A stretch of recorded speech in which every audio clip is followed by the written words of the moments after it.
Huge news, August 17th, buyer compensation is going away from the MLS. What does that even mean? How can we even begin to break this down? Well, over the next 7 to 10 minutes or 5 to 12 minutes, over the next few minutes, however long I ramble for, we're going to go ahead and break this down from a listing agent's perspective on how I can help you sell your house with all this undue turmoil. All right, everybody, let's jump right into it. What's up, everybody? My name is William Huffman. I am a real estate agent here in the state of Minnesota. I'm in the top 1.73% for RE/MAX in the world. I sit on the Minneapolis Association of Realtors Board of Directors. I'm actually on the executive committee. I'm a national real estate coach. I have a massive network across the entire country. And you bet your ass we've been talking about the NAR, National Association of Realtors Settlement, and the Department of Justice and all of this galooey stuff and what effect it's going to have on you as a home seller here in the state of Minnesota. All right, so you have a home to sell. You've been watching the news, because we all know the news is, well, we all know it's the news. Let's just leave it at that, okay?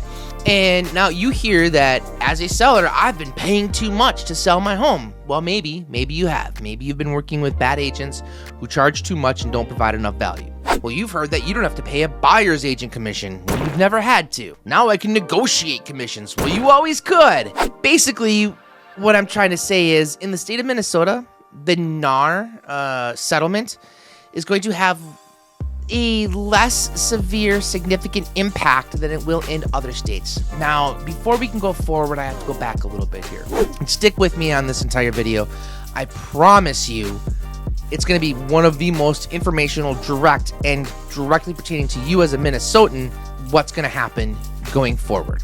So there's something called buyer representation agreements. And one of the crazy things is that Minnesota is one of only 18 states that has actually been requiring buyer broker agreements to be signed when working with the buyer. So let me break that down. So as a listing agent, I'm selling your house. I sign an agreement with you.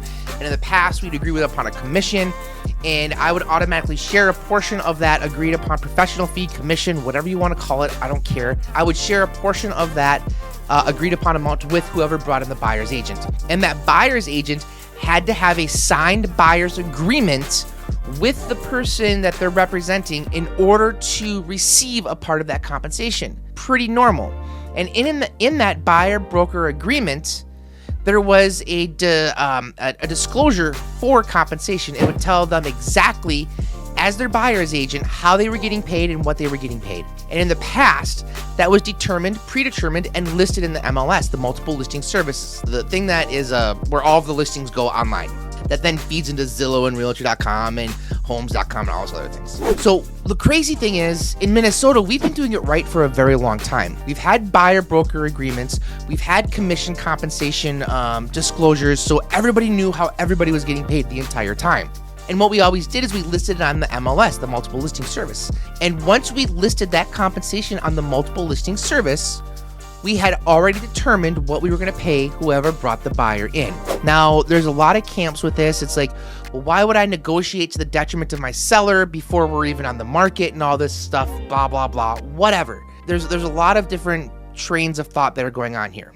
That's how it was in the past. Now what it is in the future is we're not allowed to offer compensation to the buyer's agent. So to whoever brings in the buyer, technically the buyer's broker, because we're paying the broker directly, not the agent directly. One thing we need to talk about is when you sign a listing with me, I am a representative of the brokerage that I work with. So when you sign a listing agreement with William Huffman signing it, I'm actually signing it for my brokerage, which is RE/MAX Results. So it's actually the brokerage's listing. I am the representative that you are signing that listing with. So not only do I represent you, all of the agents at my brokerage, which is 1,300 of us, represent you as the seller as well. Same thing with the buyer. If I work with you as a buyer and you sign a contract with me, I'm actually representing the brokerage, and I have the ability to sign that contract on their behalf, and the entire brokerage represents you. So when you sign a listing agreement or a buyer's representation agreement with William Huffman at a Good Life Group, you actually get our entire brokerage, which is pretty badass. So let's break this down a little bit more. Now what's going to happen is when we sign a listing contract together, we're going to agree on my professional fee. And I'll tell you right now, my professional fee is typically 4.3%. So that means when the home sells, easy math, say it's a $100,000 home, 4.3% or $4,300 is what my professional fee is. Commission, professional fee. I'm not here to like make it sound better than it is. I'm gonna charge you $4,300. My sellers, to the tune of over 600 of them, have understood the value that we bring for that. Now, that fee has always been negotiable, just not for us. When some people say, hey, William, I want to work with you guys, but Susie Sally Jones over here, she'll do it for 2%, or Bob the builder will do it for 1.5%. And I'll say, absolutely, go work with them. No harm, no foul. We'll shake hands and part as friends because I know the value, what we bring, the services that we provide for our 4.3% are 100% worth it. So in the past, we would sign the listing at 7%, sometimes even more than that, depending upon if it needed a lot of work here nor there, like if it was a rehab, blah, blah, blah. We'll just say 7%.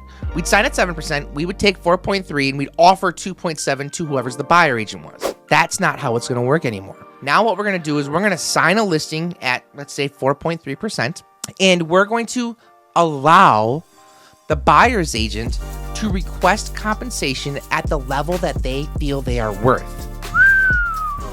Boom! Being a top producer in this industry, that is bananas to me, and I love that because actually, as a buyer's agent, we've been collecting 3% for a very long time.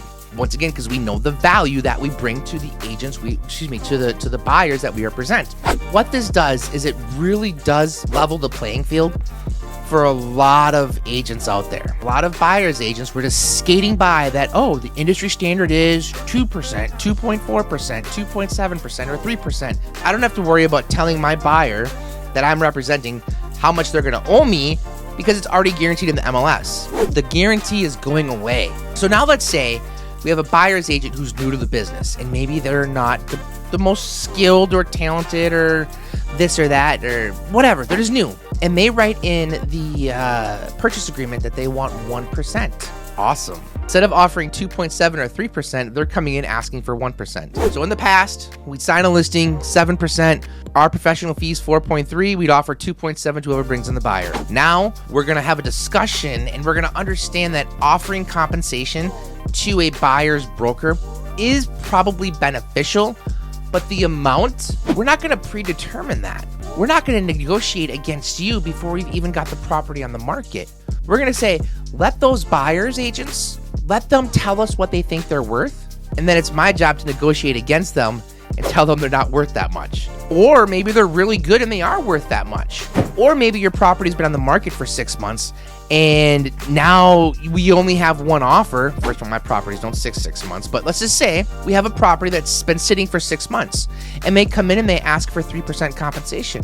We can negotiate that. We can say yes, we can say no, we can counter. But if we have an offer in hand and that's what they're asking for, it might behoove us to pay that. So what this really does is it forces professionals like myself to be even more elevated and be extremely sharp and on top of their game. So what we're going to say is, hey, submit your offer, and in lines 406 through 408 on the purchase agreement, write what you want for compensation in there, and we'll discuss that just like we'll discuss any other terms that are in your offer. So I'm really excited for what's going to be changing here. I think it's going to be really good for sellers in the long run.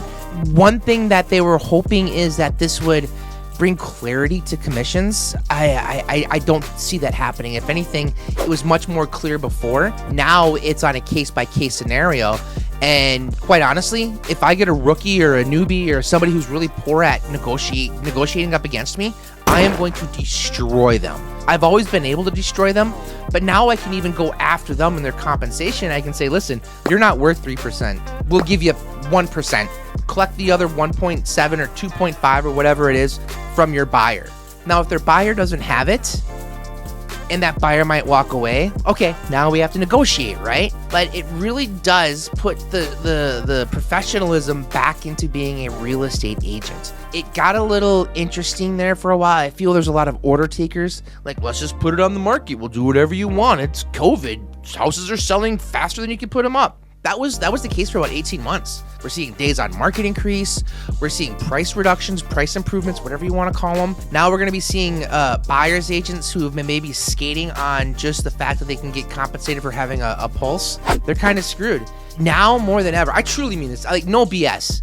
No BS. If you are going to sell typically what most of us consider our largest asset is our house, if you're going to sell that, you don't want a rookie. I mean, I'm telling you, you want somebody who's got strong negotiating skills. You want somebody who's going to say, yeah, call my last 5 sellers and ask them how much I kicked ass for them.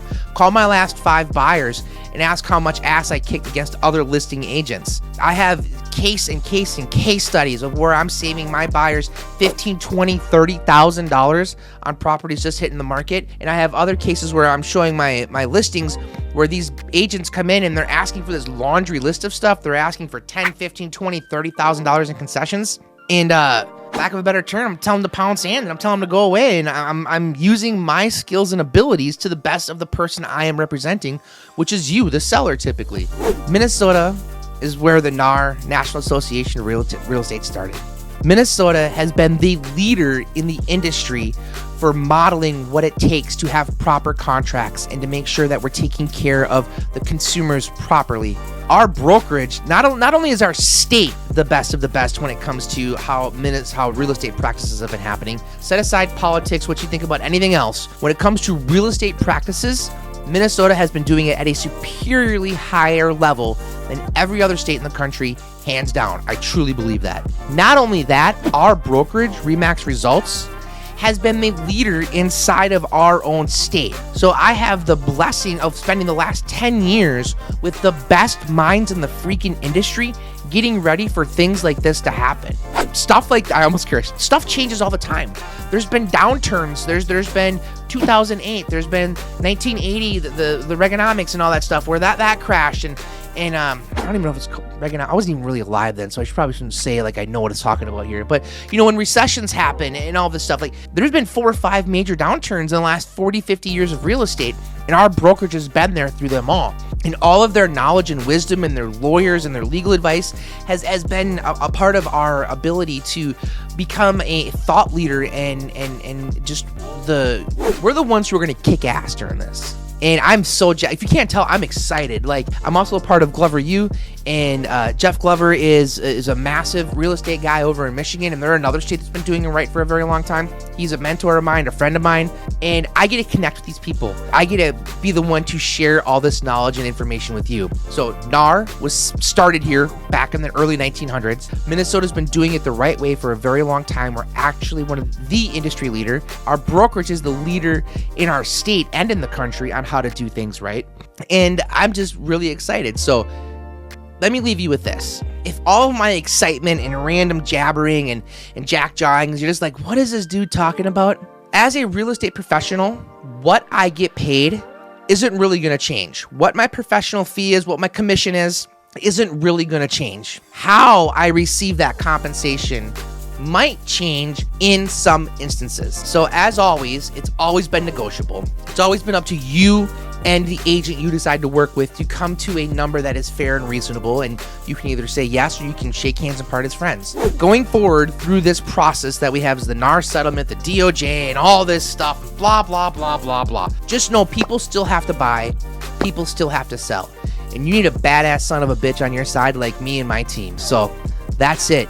We are really freaking good at what we do. I can guarantee that if things change, I'm going to be one of the first to be on top of it, because knowledge is one of my personal core values. So I take this very seriously. If you have any questions whatsoever, call me, text me, whatever, subscribe, like, I don't care, just reach out. Like, I should be telling you to subscribe to my channel. Don't. And honestly, I'm making this video because I coach clients across the country, and they are some of the most BA people on the planet as well. They are fantastic, and I want them to share this video with you. So if you're like, who's this William Huffman guy in Minnesota? Why is my agent sending this video? Because I want you to know, whoever sent you this video, I sent it to them, and they're a badass. They are somebody who is in my world, and they are going to kick some serious tail for you. So woof, I am all jacked up. So NAR settlement, we have to follow the rules.